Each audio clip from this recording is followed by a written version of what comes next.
Hello friends, welcome back to this video. In this video, we'll be learning how the digital filters are implemented in real world systems. There are two types of digital filters, IIR filters and FIR filters. IIR stands for infinite impulse response and FIR stands for finite impulse response. The response of the IIR filters are continuous forever, hence they are called as infinite impulse response, whereas the response for finite impulse FIR system ends after a certain period of time. IIR filters are recursive in nature, hence they are unstable, that is, they become unstable if they are not designed properly. Since they are IIR filters, they use feedback from the previous output and they are used in applications where the system requires more efficiency. Whereas FIR filters are non-recursive in nature, hence they are always stable and they do not use feedback system, and hence FIR filters are used where precise control is required. Let us do a first problem where the transfer function h of z in z domain is given as 8z cube minus 4z square plus 11z minus 2 divided by z plus 1 by 4 into z square minus z plus 1 by 2. The numerator is in a simplified form. The denominator we have to multiply the polynomials. Let us multiply the polynomials in the denominator. We get z cube minus 3 by 4 z square minus 1 by 4 z plus 1 by 8. This we have to keep in z inverse form.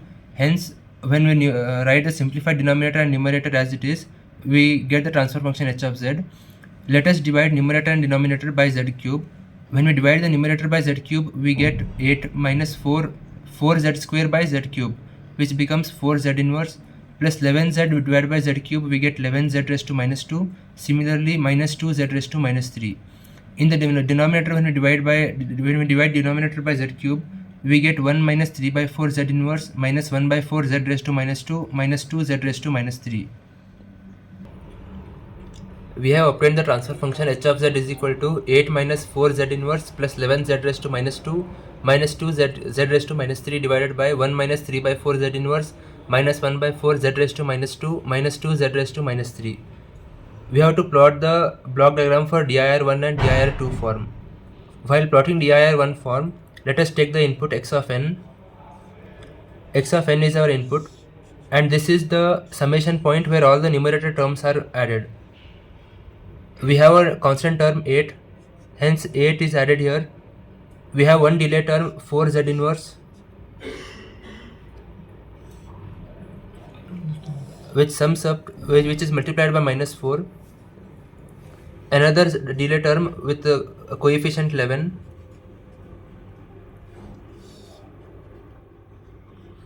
And another third delay term with coefficient minus 2.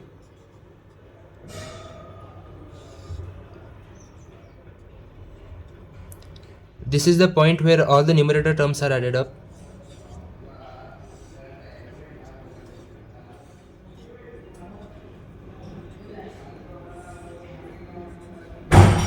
Hence the output we get as 8 minus 4z inverse plus 11z raised to minus 2 minus 2z raised to minus 3.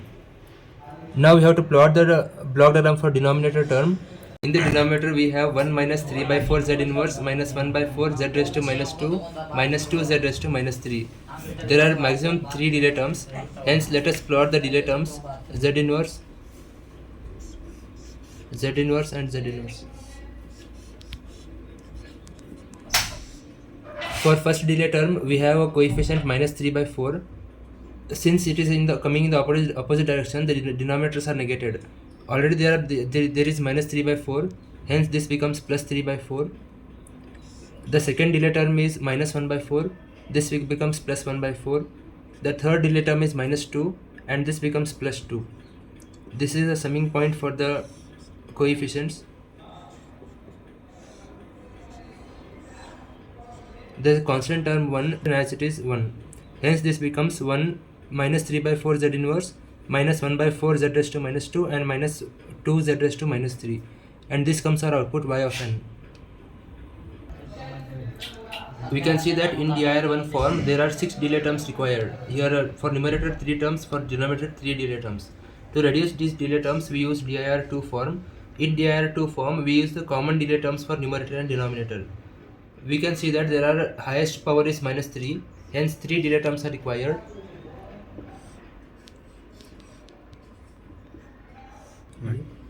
we can see that there are maximum 3 delay terms, z raised to minus 3. Hence 3 delay terms are plotted here. We have the input x of n, and this is the summation point where denominator comes and meet, and this is the summation point for numerator. These are the summation terms for denominator. We can see that in the numerator 8 minus 4z inverse plus 11z raised to minus 2 minus 2z raised to minus 3. Hence the coefficient 8 as it is. Then 4z minus 4z raised to minus 1 minus 4z raised to minus 1, 11z raised to minus 2, and minus 2z raised to minus 3.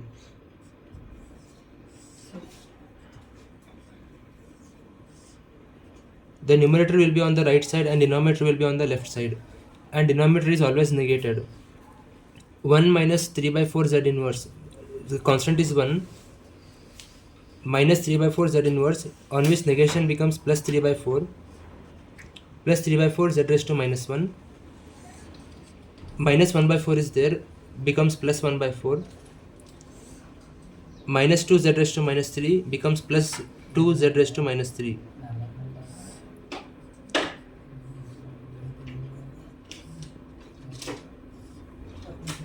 Hence this is our DIR2 form.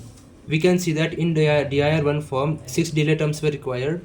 Here only 3 delay terms are required, because in DIR2 form the delay terms are common for numerator and denominator. The next question is h of z is equal to 2z raised to minus 2z square plus z minus 2 divided by z square minus 2. We want this in z inverse form. Hence we divide the numerator and denominator by z square.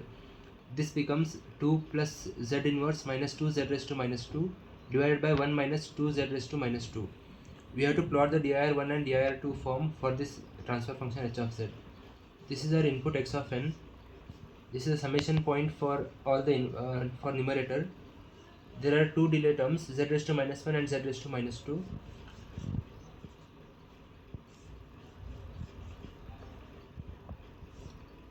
The coefficient, the constant term is 2. The coefficient for z raised to minus 1 is 1, and the coefficient for z raised to minus 2 is minus 2.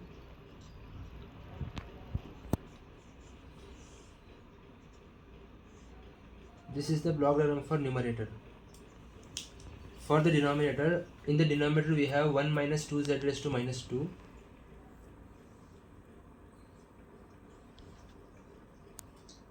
This is 1 minus 2z raised to minus 2. There are two delay elements, z raised to minus 1 and z raised to minus 1, with a coefficient of minus 2. And since the denominator is negated, we write it as plus 2. And this is our denominator. This will be our output y of n.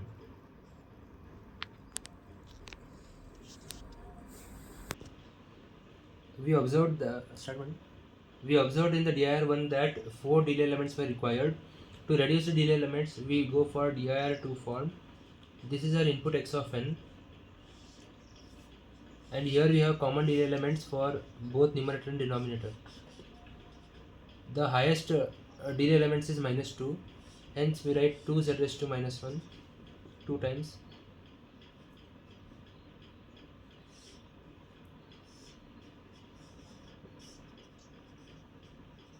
As we know that we draw the numerator on the right side and denominator on the left side. First let us draw the numerator. We have 2 plus z inverse and minus 2z raised to minus 2.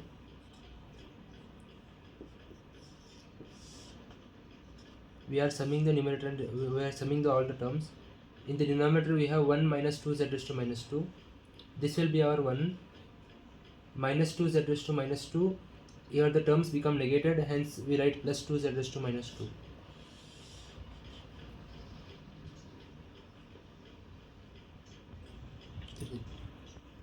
We don't have the z raised to minus 1 term, hence there is no connection between this element and this element.